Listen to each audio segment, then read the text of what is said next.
Love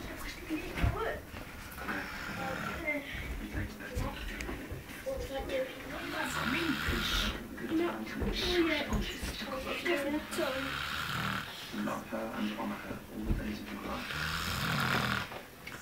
That is, Stephanie, take Max to be your husband.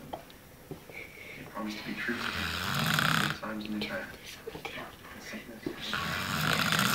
Love him and your should cut all the days of your life. Well, Steph.